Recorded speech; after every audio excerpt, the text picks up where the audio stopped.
Hello and welcome back to Mainly Facts. Let's get straight into today's collection. Story 1. Am I the a-hole for telling husband he's disgusting and requesting separate beds? My husband, 43 male, and I, 31 female, welcomed our second child 4 months ago. With having a new baby, I'm extra cautious about germs and cleaning. This got me thinking about my husband's shower routine. He will take a shower in the morning and go off to work. He's a chemist, so mostly a desk job, but sometimes he walks outside from one building to the next. They are less than a block away. We live in humid hot Florida, so that adds to the equation some inevitable perspiration. He's also a manager, so he deals with people all day long. I've tried to bring up the subject of him taking a quick shower when he gets home from work or even just before bed. He says that he does not need to take another shower since he showered in the morning. I try to explain that I don't feel comfortable with him laying in bed because I lay our baby there sometimes, and I feel like the bed sheets are dirty by him laying on them. Same with our comforter. Note, baby sleeps in a bassinet safely next to me, but during the day I will lay him in the bed while I do chores around him like folding laundry, etc. I realize everybody has their routines, but I've washed my hair in the morning, showered, and gone through the day. At the end of it, I'm feeling dirty, grimy, and in need of a shower before bed. How can he be okay with having gone through the whole day and not feel like he should shower? I finally told him I'm not comfortable with him lying in bed dirty, so he should sleep in the guest room. I have OCPD, so it's really hard for me to not have things the way I feel they should be in my mind. In my mind, it's disgusting for him to lie in bed dirty, but what do you guys think? Am I the a-hole? So I don't think that you're an a-hole, person who has posted this. Because, yeah, you have OCPD, which, for those who don't know, obsessive-compulsive personality disorder is different than obsessive-compulsive disorder. I don't know all the ways, but I do know obsessive-compulsive personality disorder. People feel the need to really be in control of their surroundings and situation. And I think that there's a genetic component to it, and there's not, like, a cure or anything. Like, this is a struggle for folks. And so I can understand why that would be difficult for you. I would also say, if he's got a job inside and he's not outside sweating all day, just occasionally walking less than a block outside, it's very normal for a person to just have one shower in the morning. And yeah, you go to bed a little bit dirty, but you're also going to, even if you take a shower right before bed, build up bodily oils and stuff throughout the day that get into the sheets. Obviously less than if you had not showered right before bed.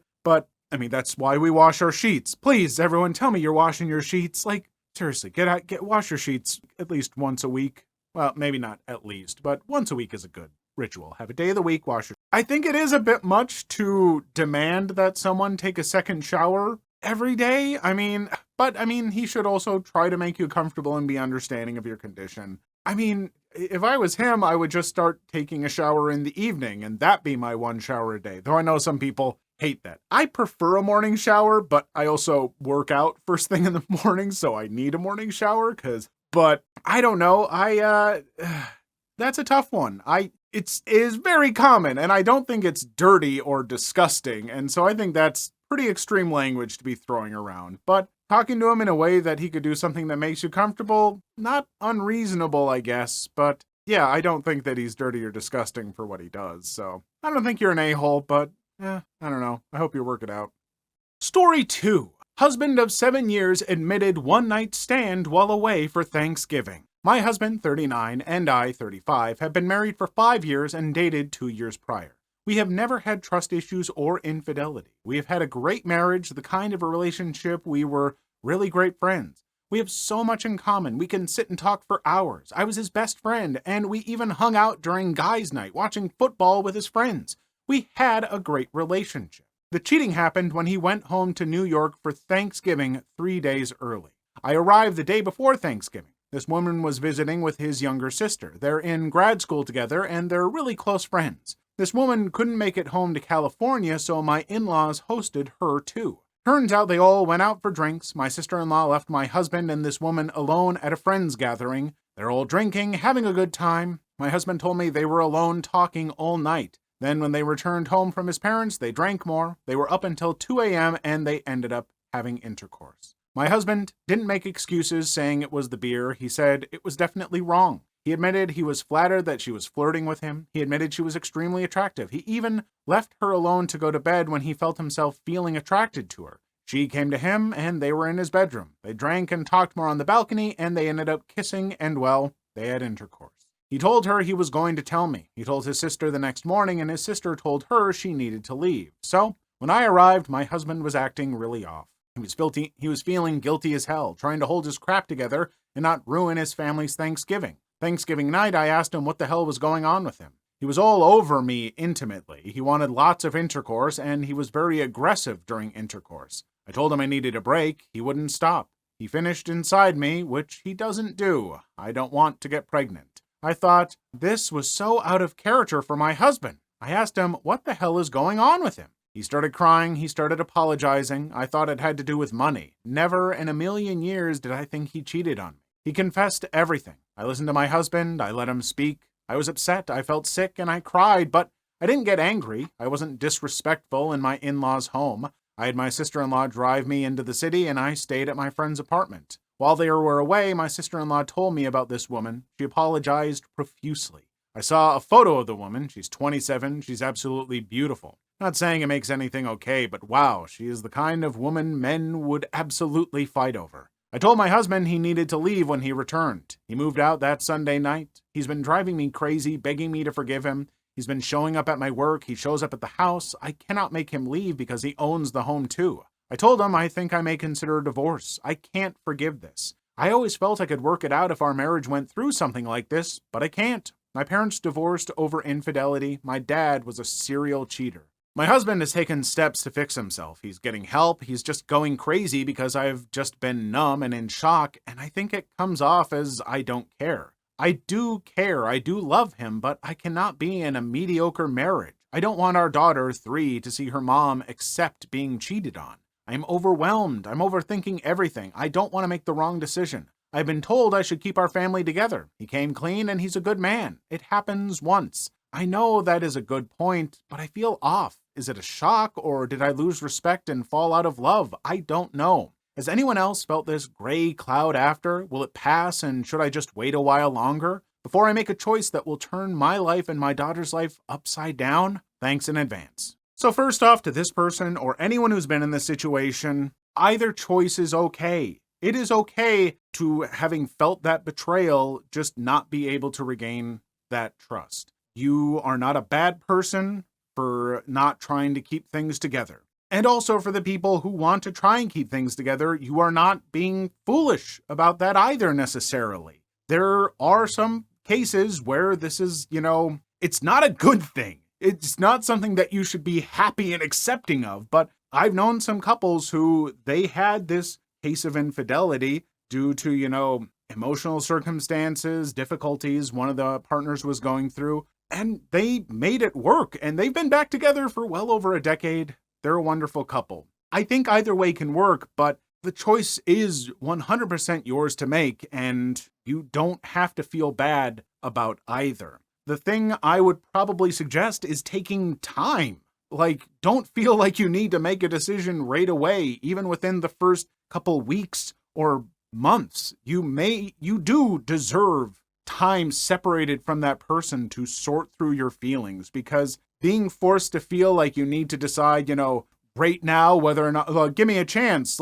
No, you need time to process through grief. You have been cheated on and wronged, and that's so hurtful. So yeah, you absolutely take as much time as you need until you feel you can make a decision that you're sure about. And I think that's the most important thing. And whatever it is you decide, don't let people guilt you one way or the other. Story 1. Am I the a-hole for rejecting fiance's daughter's boyfriend from moving into my home? My 42-year-old fiance, 37-year-old, wants her daughter, 18-year-old in high school, to move back home. Home being my house. My fiance had personal issues for the last 8 years and lost custody of her daughter at the beginning of those issues before I met her. For the past 5 years, she/we have worked hard to get her back on track and now doing very well. So well, in fact, that her daughter, who was about to turn 18 at the time, decided it was the right time to come live with mom at my house. Well, that lasted all of a month when her daughter decided she was old enough to make her own decisions. decided to move out and in with her boyfriend, 20 years old, despite the pleas of her mom. It was an absolute mess. Hateful and horrible things were said, just bad. She moved into where her boyfriend lives, and without saying too much, it's not a good place with some sketchy stuff goes on there. But as the daughter said at the time, she's 18 and an adult, we can't stop her. Fast forward 4 months. The daughter and boyfriend don't like where they live. Mom now wants her daughter to come back home, but she wants her to be able to bring her boyfriend too. She won't come home without her boyfriend, Mom says.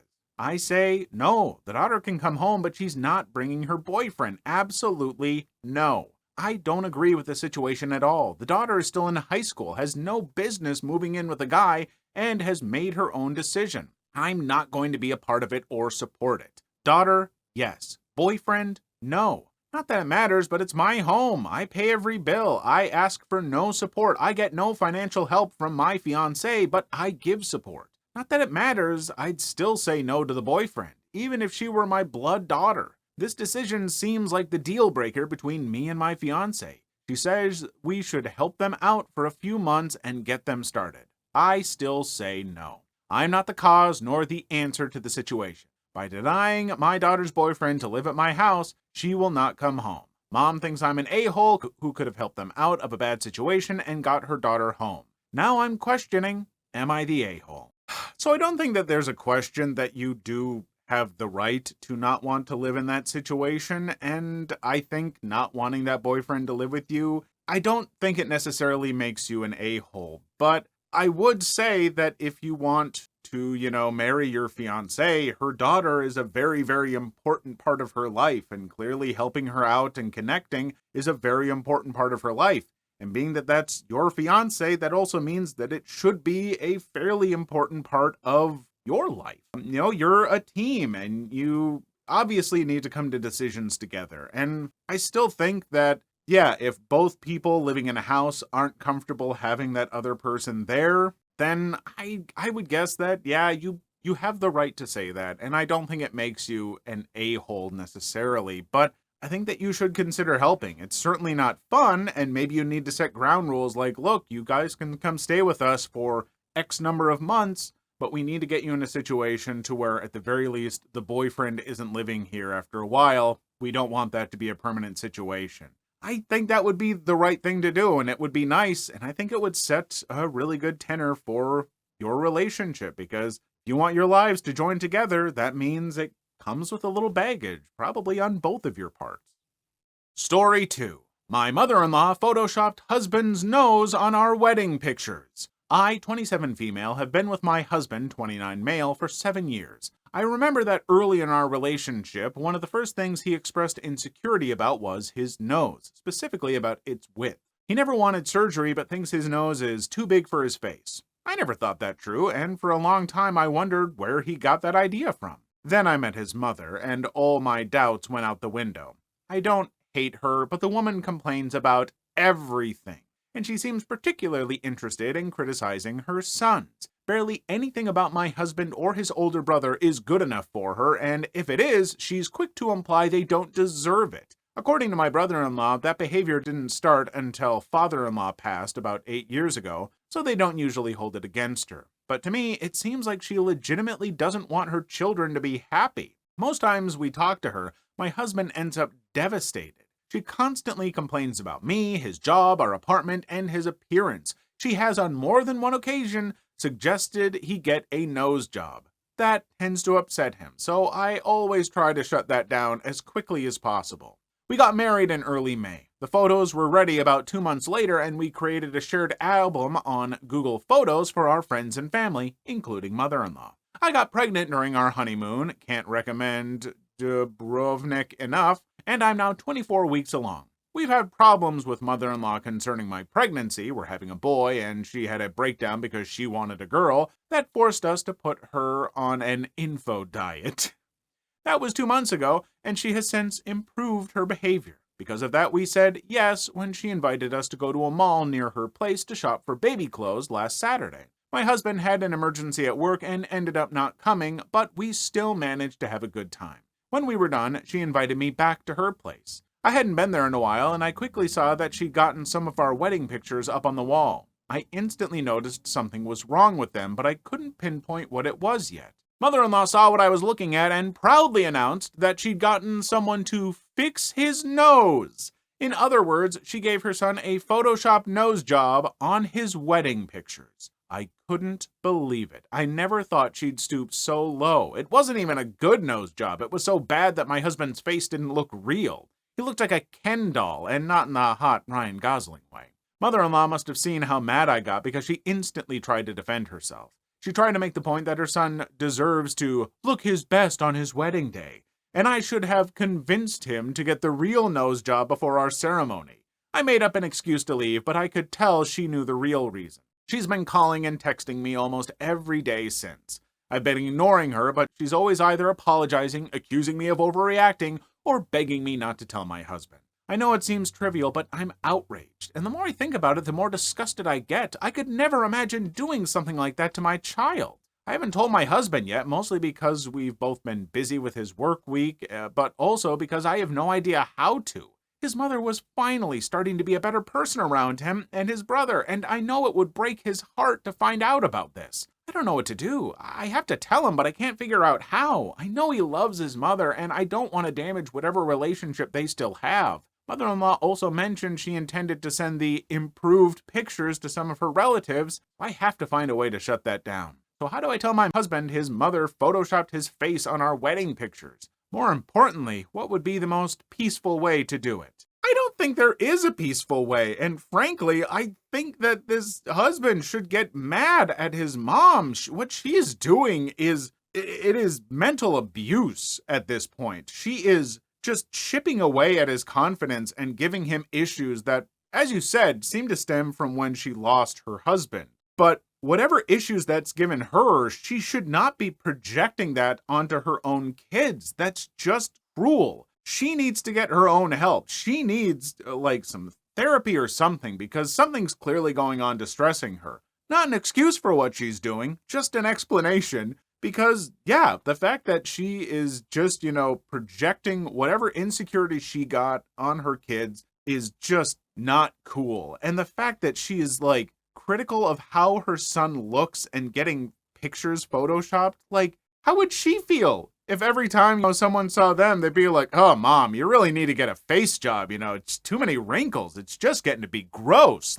She would hate that, and rightfully so. That would be awful. Man. I am just, last video, this video, mother-in-laws are really getting a bad rap here. Come on, give me some positive mother-in-law stories, please.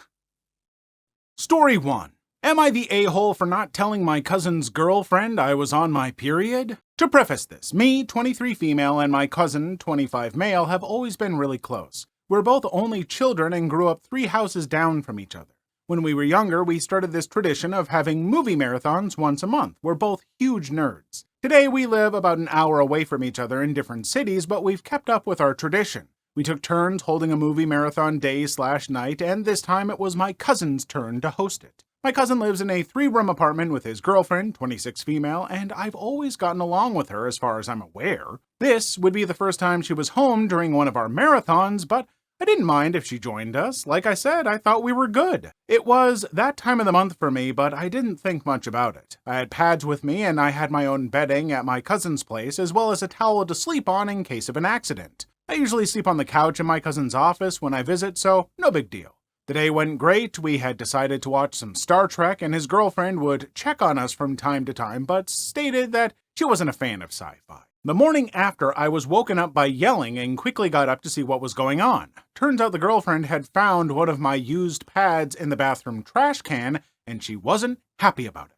She came at me quite aggressively and asked why I hadn't told her that I was on my period and how gross it was that I just threw my pads in the trash. Now, I'm not the most zen person, so I did raise my voice at her, asked her what the F she was on about, and why it was such a big deal. She started crying, and even though my cousin didn't ask me to, I felt I should leave. Took an early train home, and now I'm sitting in my apartment getting bombarded by messages. I've gotten some harsh texts from the girlfriend's friends, and even a couple of family members telling me I should have told her I was on my period, and I was an a-hole for yelling at her and making her cry. I've been known to be pretty ignorant when it comes to social cues and norms, so I might be completely wrong in this, but I wanted to get some opinions from some strangers on the internet before I do any apologizing. So, am I the a-hole? Well, I'm certainly not an expert to be asking about this, but no? As far as I know, no? Like, what's the big deal? It's a period pad. Who cares? I mean, I grew up in a house with, a mom and two sisters and all that stuff,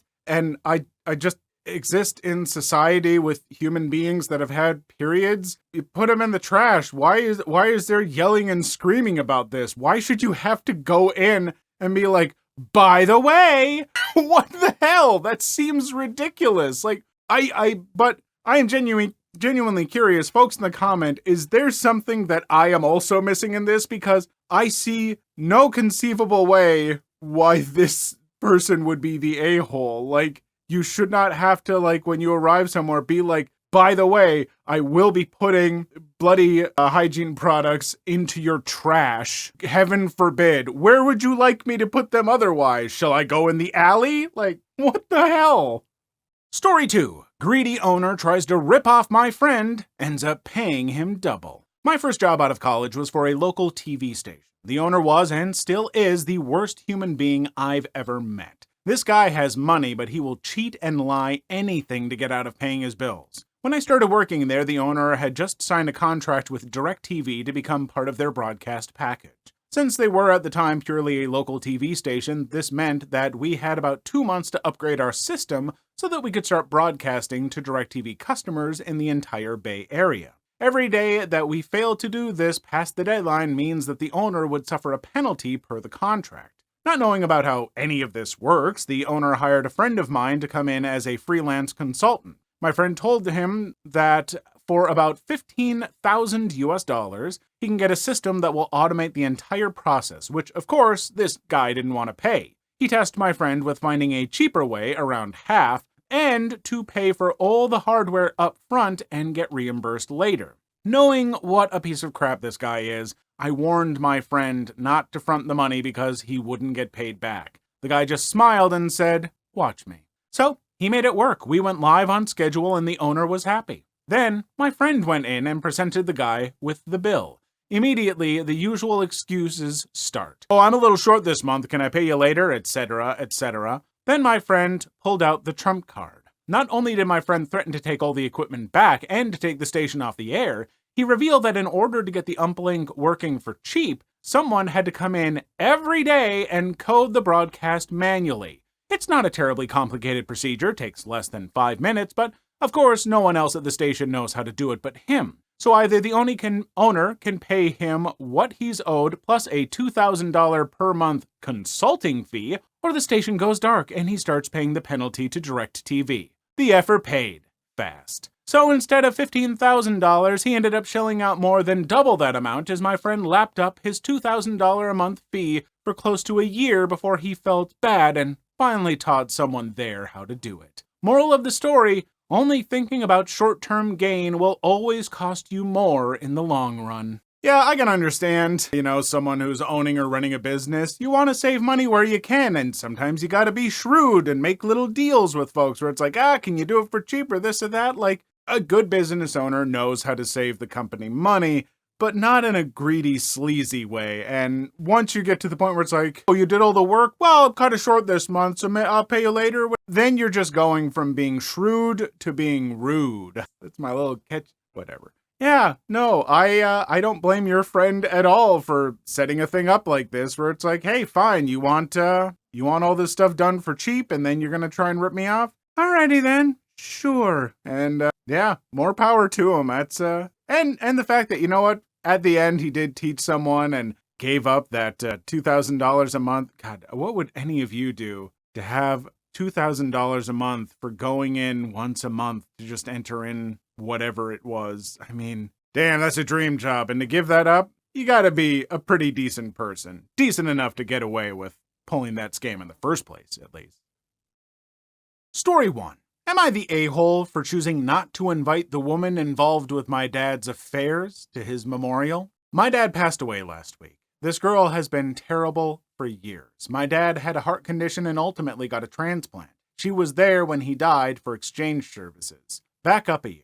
She called my sister and said, check on your dad because I think he's going to die. We couldn't get a hold of him, and I asked her why she left him if he needed medical attention. She said, "I'm a single mom, I have to go to work." We didn't know what to do, so we called an ambulance. Where? She told me he was a stalker and could not stop seeing her, and that he had an impulsive disorder that made him see her. He paid her monthly rent, a new car, and anything her child needed, including dirt bikes and such. How does he stalk her if she goes to him for money and is the one who goes over to his house? Note, she's also in a relationship with another man that she says is her soulmate on Facebook. From what I told, she does this with lots of men. Anyway, I said, "You cannot come because this is a private event for family and close friends. We're doing a family slideshow with us girls growing up and exchanging memories, potluck style. It would not be appropriate for someone like her to be there when everyone hated that she played with my dad's feelings, /heart, and disrespected him so badly. He tried to leave her. She even cut herself and sent pictures saying she hurt herself because he wouldn't answer texts or calls. Her response after I said not to come: "I get you're upset and I'm sorry you couldn't understand what Andy and I shared. I can agree it was toxic at times, but the bond and love we shared for one another was an unbreakable connection. He was my best friend, but also my son's best friend. I'm sorry if you are uncomfortable. I don't want to make any of you uncomfortable, as this is a hard time for many people, including my family. Could you please keep this about what's important, and that is your father. Believe me, I feel uncomfortable just as well as any of you, but if I didn't go, I know for a fact that man would roll over in his grave, so I will be attending, and I will also be doing a horse carriage drawn with my mother for his funeral, as it was his wish. I am sorry, but this is all hard on everyone, and I hope for nothing but peace, love, happiness, and most importantly, strength to you and your family. This is a very rough time for a lot of people. God bless." She thinks she will also be attending my mom's celebration of life in April, which is when we place my dad's ashes with her. She died in 2004. They never knew each other. This girl is younger than I am. I am 34. My dad was 57. Okay, I know not everyone is going to necessarily agree with this, but when it comes to funerals, wakes, celebrations of life, however it is that you get together to remember someone important to you who has passed away, those celebrations are for the people alive who are putting it together. And I don't care if that father would have liked her to be there. That is there for them, that family, to remember. If the affair person wants to have her own remembrance of some sort, fine, she's allowed to do that. But if your family's like, "We would like to get together and remember him and grieve," or whatever it is they want to do, they're allowed to pick and choose who comes to that. I'm sorry, I don't even necessarily care what his wishes were. They're the ones who are alive and who are going to decide how they're going to grieve. And if they do not want her there, then she shouldn't be there. I'm sure there are exceptions to this, and but for the most part, this is at least my belief. So I don't know. Disagree if you want, that's absolutely fine, but I stand firm.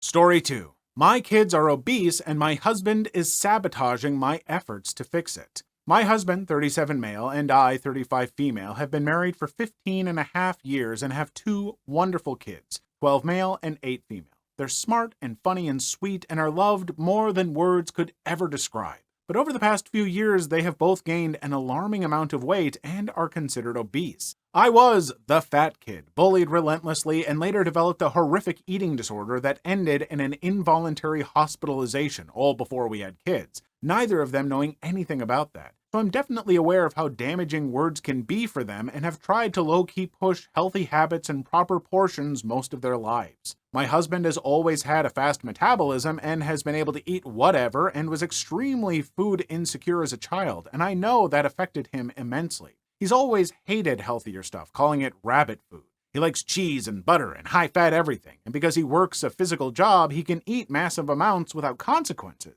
I work a lot myself, so I don't have time to make 2 different dinners, and making them eat something different than us just seems like it would potentially be mentally damaging. Every time I suggest he make something for himself while I make something for the kids and me, he gets really mad about it, like almost defensive, but mostly just acting like it's the most ridiculous and unnecessary idea to ever be conceived. And I don't want to fight with him because that isn't good for the kids to hear either. Recently, our kids opened up about being bullied for their weight, and I've noticed a decrease in their physical stamina, so I ramped up my healthy eating efforts, but my husband made a huge deal about healthier eating in front of the kids very loudly, and refused and gets upset when I don't make the stuff he likes. Not wanting my kids to catch on that weight loss is the goal and make their body image worse, I focused on portion control. When they asked about the change, I said I was worried about their cholesterol and blood pressure, so we were practicing healthy habits. Kind of lame, I know, but I didn't know what else to say. But he always asks them if they want seconds, adds bacon bits and shredded cheese to their plates after I fix them, etc. He says they just need to be more active.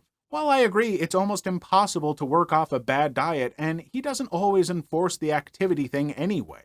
We have made some incremental changes in activity, though, which I am proud of, but it's still a work in progress. I've tried to talk to him about my concerns for their health, but he is so deep in denial he says it's just baby fat and they'll grow out of it, and sometimes suggests my eating disorder must be clouding my perception a bit. Not gonna lie, that hurt my feelings a lot. I just don't know what to do. I want them to be healthy and happy and not have to go through what I did with the eating disorder, or all the bullying that came with being big before the eating disorder took hold. But I don't want them to have a hard time with their peers or develop health problems from being overweight either. I feel like he's actively trying to work against me, and it sucks.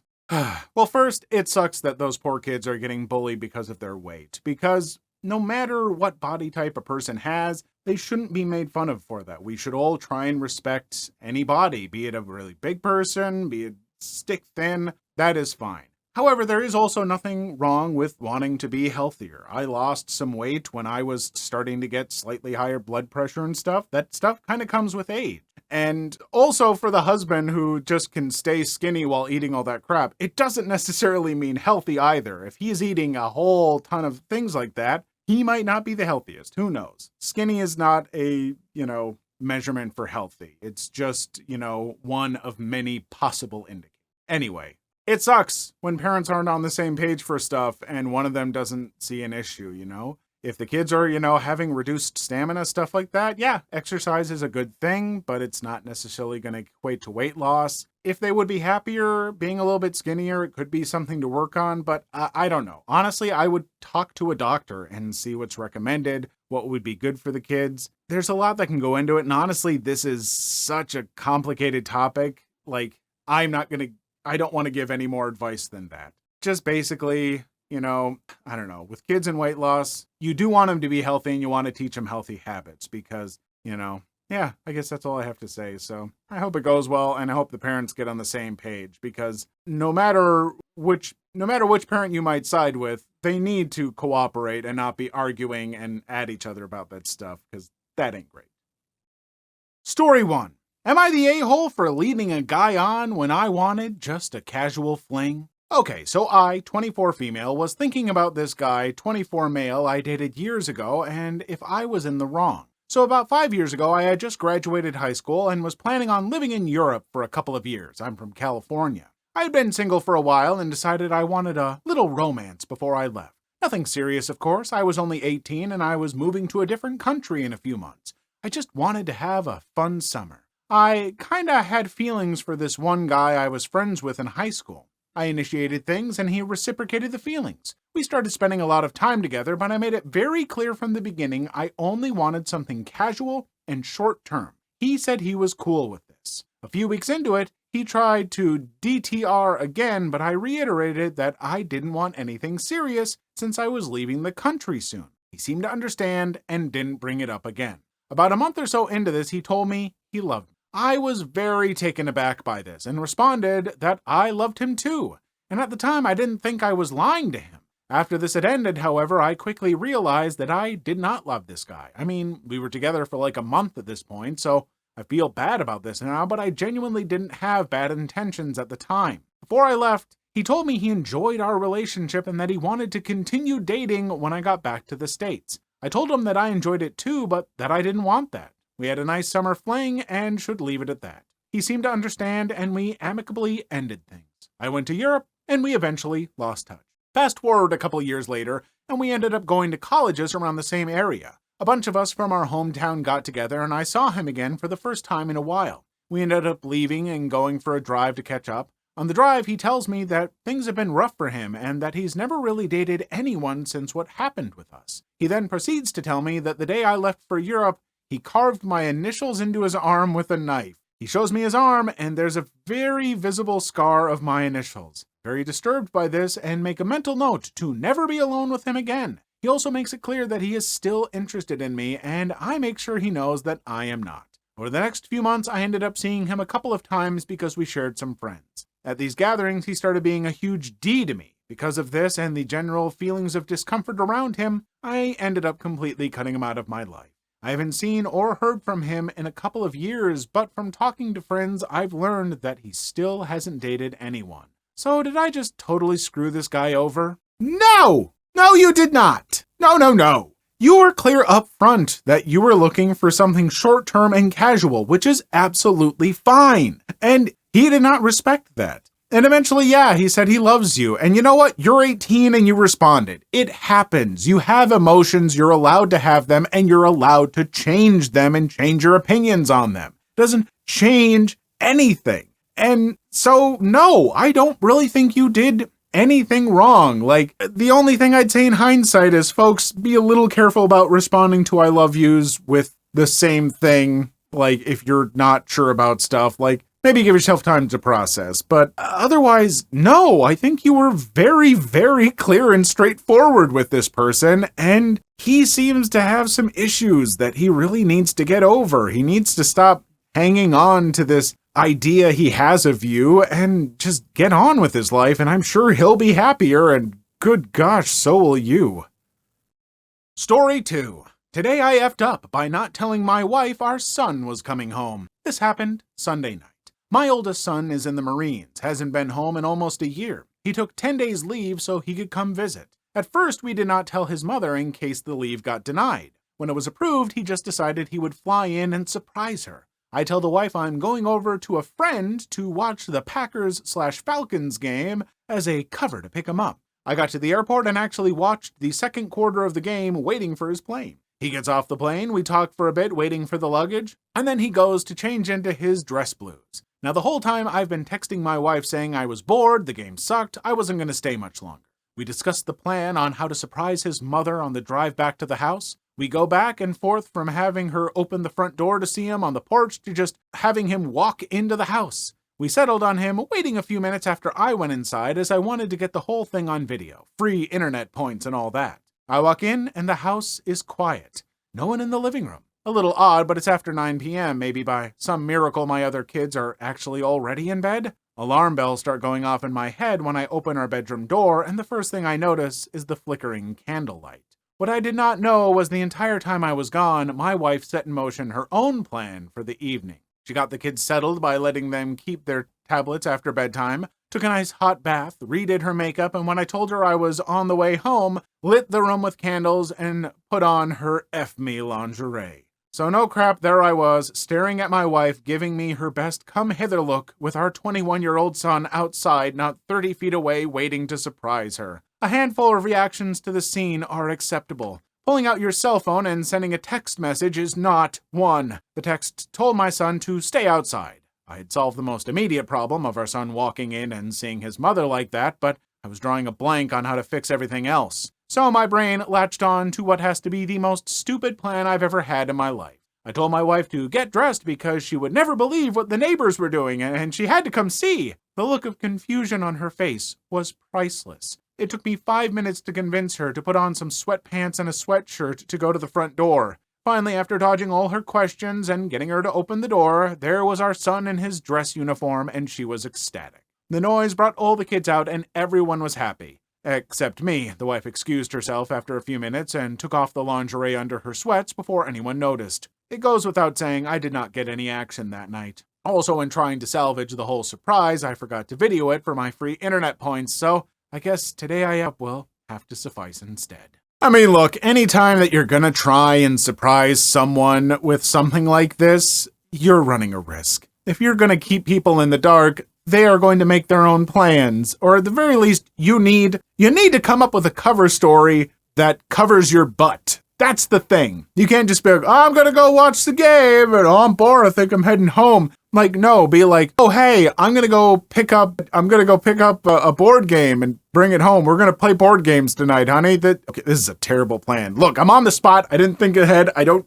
know, but There are better plans to be made. Otherwise, if you're going to do it like this, you're going to run some risks. Frankly, if I was you, I would have texted your son and be like, oh, your mom's not here. She went to the store, but go hide in the car for half an hour, 45 minutes. You know, stay there for about an hour. She'll be home, and then we'll figure it out. Okay, bud? Like,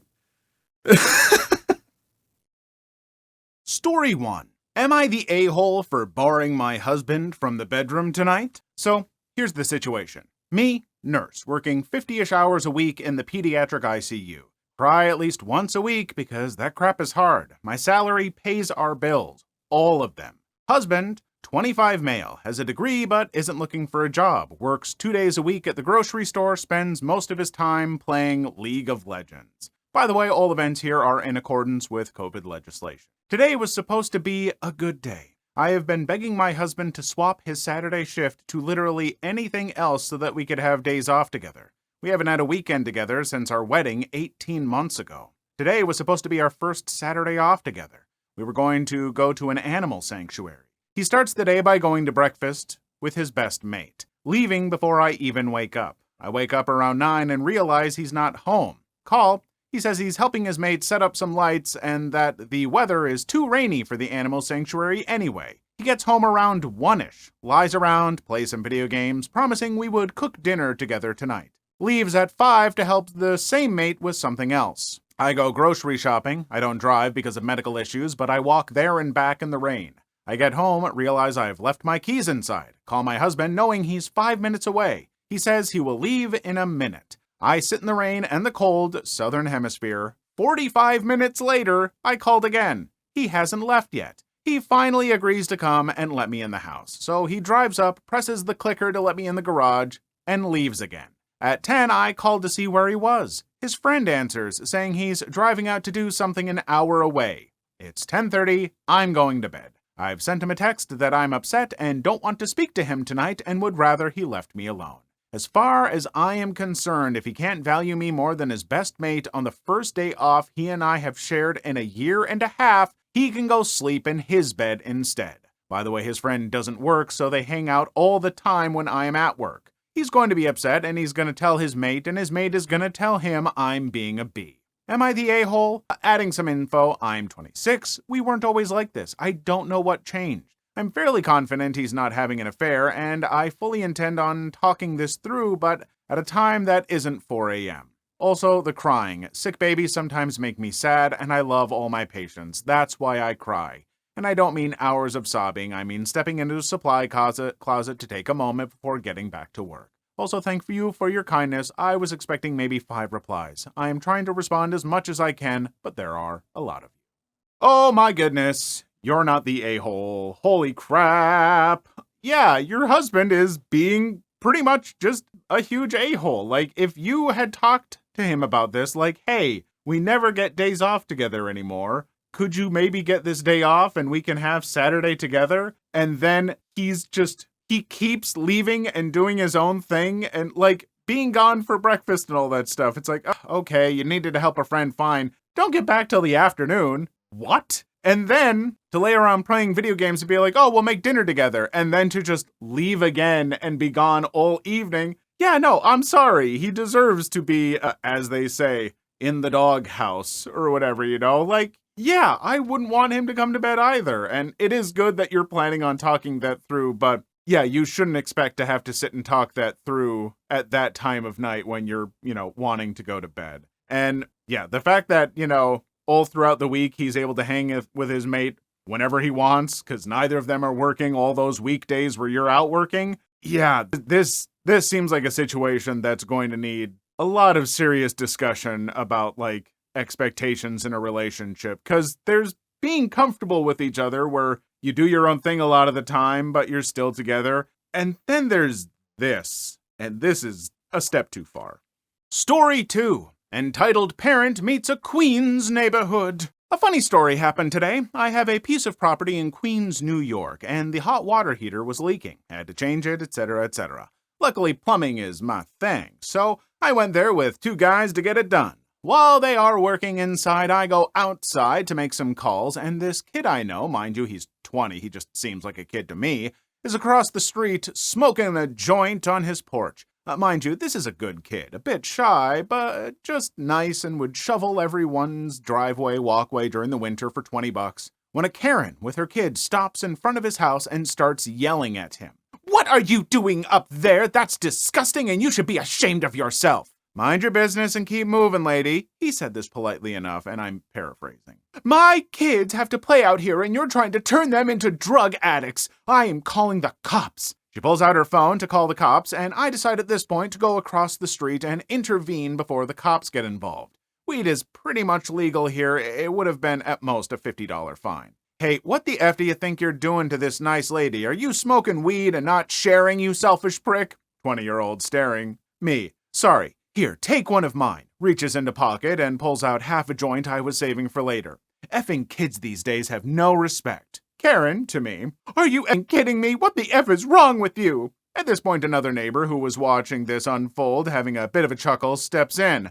Other neighbor. "Hey, Spartan, what the F is all this yelling about?" The kid was talking and this young lady wanted a pull and he was being a selfish prick. "What the F? That's effed up, kid. I'm telling your mom when she gets home." "Sorry, lady. Let me go inside and get you my bong. Oh, we don't tolerate that kind of behavior in this neighborhood." "You think this is funny? You guys are disgusting. I am calling the police." At this point, she walks away back to the homeland of Karens, never to be seen again, I hope. And the 20-year-old starts busting apart at the seams in laughter. Figured you guys would have a good chuckle at this, and since she tried to use her kids as an excuse to push other people around, I think it fits the sub. I mean, yeah, Karen is fitting, you know, if they're not in a store where they can call the manager, then by golly, they're in public calling the police over just the silliest thing. Like, even, you don't know if it's a joint, Karen. He might just be smoking like a self-rolled cigarette for all you know. I mean, I'm sure the smell gives it away or whatever, but, you know, still, I doubt she knows that.